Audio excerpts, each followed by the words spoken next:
Perkenalkan, nama saya Alessandro Stakale, NIM 2003020062, kelas 1C, jurusan Ilmu Administrasi Bisnis, Fakultas Ilmu Sosial dan Ilmu Politik, Universitas Nusa Cendana Kupang.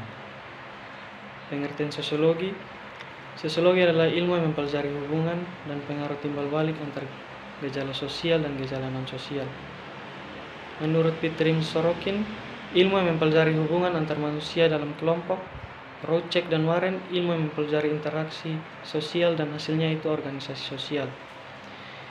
W.F. Ochbrun dan M.F. Nimkov, ilmu yang mempelajari struktur dan proses kemasyarakatan yang stabil. Javan Dorn dan J.J. Lammers, ilmu yang mempelajari struktur dan proses sosial, terutama perubahan sosial. Menurut Berger, pemikiran sosiologis berkembang manakala masyarakat menghadapi ancaman terhadap hal-hal yang dianggap sudah seharusnya. Contohnya disintegrasi reformasi. Menurut Martin Luther, munculnya kapitalisme pada akhir abad ke-15 dan revolusi industri abad ke-18. Masyarakat dan kebudayaan. Pendahuluan masyarakat adalah sekelompok orang yang hidup bersama dan menghasilkan kebudayaan. Tidak ada masyarakat tanpa kebudayaan dan tidak ada kebudayaan tanpa masyarakat. Melville Jeherkovich memandang kebudayaan sebagai sesuatu yang bersifat superorganik. Kebudayaan tetap eksis meskipun anggota masyarakat pendukungnya berganti-ganti. Kebudayaan adalah kompleks yang mencakup pengetahuan, kepercayaan, kesenian, moral, hukum, adat istiadat, serta kemampuan-kemampuan dan kebiasaan-kebiasaan yang diperoleh manusia sebagai anggota masyarakat. Menurut Selo Soemarjan dan Soelaiman Soemardi, mendefinisikan kebudayaan sebagai hasil cipta, rasa, dan karya manusia. Unsur-unsur kebudayaan. Unsur kebudayaan menurut Clacon meliputi peralatan dan perlengkapan hidup manusia seperti pakaian, perumahan, peralatan rumah tangga, senjata, alat produksi, alat transportasi. Terkait dengan hubungan antar manusia, kebudayaan merupakan aturan yang menetapkan mengenai apa yang seharusnya selayaknya dilakukan atau tidak dilakukan. Unsur normatif kebudayaan terbagi menjadi 3. Yang pertama, unsur penilaian, yaitu baik buruk, benar salah, menyenangkan, tidak menyenangkan.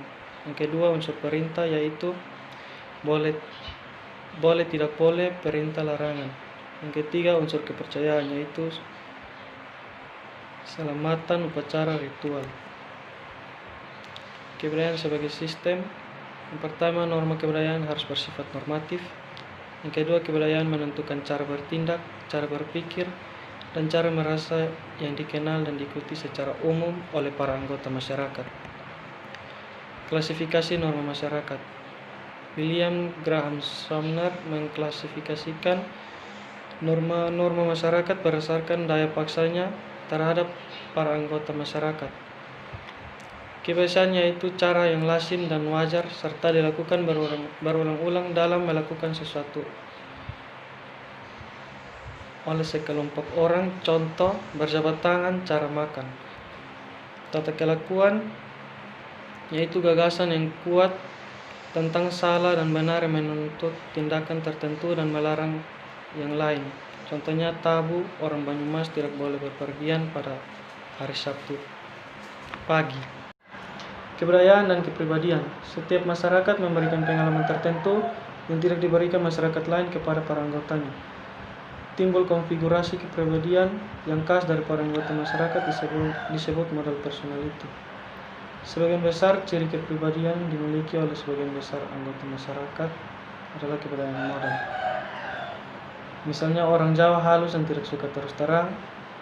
Kebudayaan model hanya berlaku pada masyarakat sederhana dengan kebudayaan yang solid. Relativisme kebudayaan. Fungsi dan arti suatu unsur adalah berhubungan dengan lingkungan atau keadaan kebudayaannya. Kita tidak bisa menganalisis kelompok kebudayaan lain dengan motif, kebiasaan, dan nilai-nilai. Relativisme kebudayaan. Contohnya bagi masyarakat Indonesia, hamil sebelum menikah adalah buruk, sementara bagi masyarakat suku Bontok di Filipina adalah baik karena sebagai bukti bahwa wanita tersebut subur. Bagi orang Madura, melakukan pembunuhan dalam carok adalah mulia karena membela harga diri dan kehormatan, namun menurut KUHP adalah kriminal. Etnosentrisme dan xenosentrisme. Etnosentrisme adalah kecenderungan setiap kelompok untuk menekankan keunggulan kebudayaannya. Kebudayaan sendiri menjadi patokan baik buruk, benar salah, tinggi rendah, berharga tidak berharga. Contohnya, menyebut diri sebagai orang terpilih, ras unggul, sementara yang lain dianggap terbelakang. Xenosentrisme adalah pandangan yang lebih menyukai hal-hal yang berbau asing, gagasan, produk, gaya sendiri dianggap inferior. Contohnya, McDonald lebih prestisius dibandingkan Bockberry. Sosialisasi. Menurut Peter Elberger, manusia mengembangkan kebudayaan untuk mengisi kekosongan yang tidak diisi naluri. Kebudayaan harus dipelajari oleh setiap anggota, baru masyarakat melalui sosialisasi. Yang dipelajari melalui sosialisasi adalah peranan-peranan. Peranan adalah perilaku yang diharapkan dari seseorang yang memiliki status tertentu, sedangkan status adalah posisi seseorang dalam satu kelompok dalam hubungannya dengan kelompok lain. Teori sosialisasi. Yang pertama, menurut George Herbert Mead, setiap anggota baru masyarakat harus mempelajari peranan-peranan yang ada dalam masyarakat pengambilan peran. Dalam proses ini, orang belajar mengetahui peran yang harus dijalankannya dan yang harus dijalankan orang lain. Tahap-tahapnya yang pertama, satu tahap bermain atau playtest. Pada tahap ini seseorang anak meniru berbagai peran ayah, ibu, guru tanpa memahaminya. Yang kedua, tahap permainan, game stage.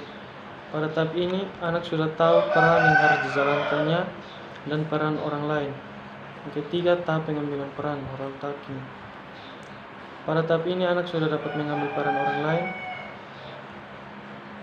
Dalam tahap awal sosialisasi, ada orang-orang penting dalam proses sosialisasinya, misalnya ayah, ibu, guru, dan tokoh idola. Menurut Charles Horton, konsep diri seseorang berkembang melalui interaksinya dengan orang lain. Tahap-tahapnya, yang pertama, persepsi kita tentang bagaimana kita dipandang orang lain. Yang kedua, persepsi kita tentang penilaian mereka mengenai bagaimana kita dipandang orang lain. Yang ketiga, perasaan kita tentang penilaian-penilaian tersebut. Agen-agen sosialisasi.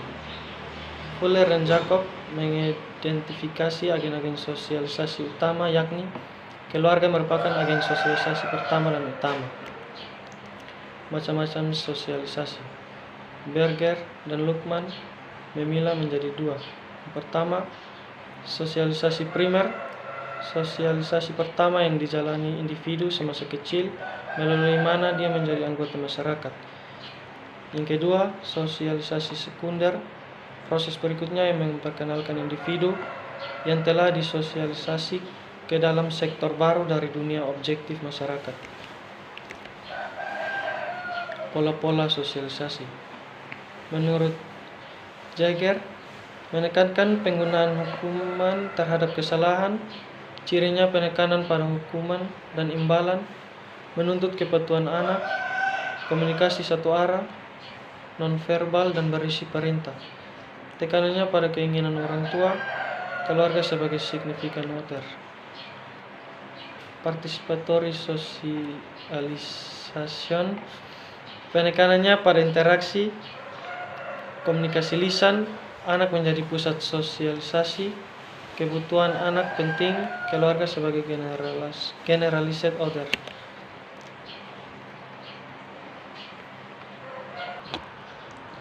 Interaksi sosial merupakan hubungan sosial yang dinamis, menyangkut hubungan antar individu, antar kelompok, atau antar individu dengan kelompok. Interaksi sosial didasari oleh berbagai faktor, meliputi imitasi atau peniruan, sugesti atau pandangan individu yang diterima orang lain, identifikasi atau kecenderungan dan keinginan seseorang untuk seperti orang lain, simpati atau ketertarikan seseorang pada pihak lain. Syarat interaksi sosial. Suatu interaksi sosial hanya mungkin terjadi apabila memenuhi dua syarat. Ada kontak sosial dan ada komunikasi. Akomodasi adalah suatu proses di mana orang, perorangan, atau kelompok manusia yang mula-mula saling bertentangan, kemudian saling menyesuaikan diri untuk mengatasi kekurangan-kekurangan. Tujuan akomodasi antara lain, yang pertama, mengurangi pertentangan, yang kedua, mencegah meledaknya suatu pertentangan untuk sementara waktu, yang ketiga, memungkinkan kerjasama, yang keempat, mengupayakan peleburan antara kelompok sosial yang berbeda. Bentuk akomodasi, yang pertama, paksaan, kompromi, pihak ketiga, penengah, persetujuan, toleransi, kemacetan, dan peradilan. Asimilasi adalah pembauran dua kebudayaan yang disertai dengan hilangnya ciri khas kebudayaan asli sehingga membentuk kebudayaan baru. Suatu asimilasi ditandai oleh usaha-usaha mengurangi perbedaan antara orang atau kelompok, artinya menyesuaikan kemauannya dengan kemauan kelompok. Akulturasi adalah suatu proses sosial yang timbul manakala suatu kelompok manusia dan kebudayaan tertentu dihadapkan dengan unsur dari suatu kebudayaan asing. Kebudayaan asing itu lambat laun diterima dan diolah ke dalam kebudayaan sendiri tanpa menyebabkan hilangnya unsur kebudayaan kelompok itu sendiri. Interaksionalisme simbolik merupakan salah satu pendekatan untuk mempelajari interaksi sosial. Bahwa makna yang dimiliki sesuatu tersebut berasal atau muncul dari interaksi sosial antar individu, bahwa makna diperlakukan atau diubah melalui proses penafsiran yang digunakan orang dalam menghadapi sesuatu yang dijumpainya. Definisi situasi. Konsep definisi situasi menurut William Isaac Thomas, seseorang tidak langsung memberikan reaksi manakala dia mendapat rangsangan dari luar. Tindakan seseorang selalu didahului tahap penilaian dan pertimbangan. Rangsangan dari luar diseleksi melalui proses yang disebutnya definisi atau penafsiran situasi. Dalam proses ini, individu memberikan makna atas rangsangan yang diterimanya.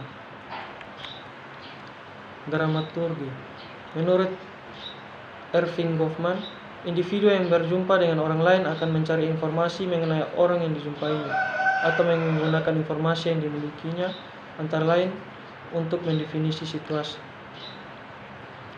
Status dan peranan. Struktur sosial adalah pola perilaku yang berulang-ulang yang menciptakan hubungan antara individu dan antar kelompok dalam masyarakat.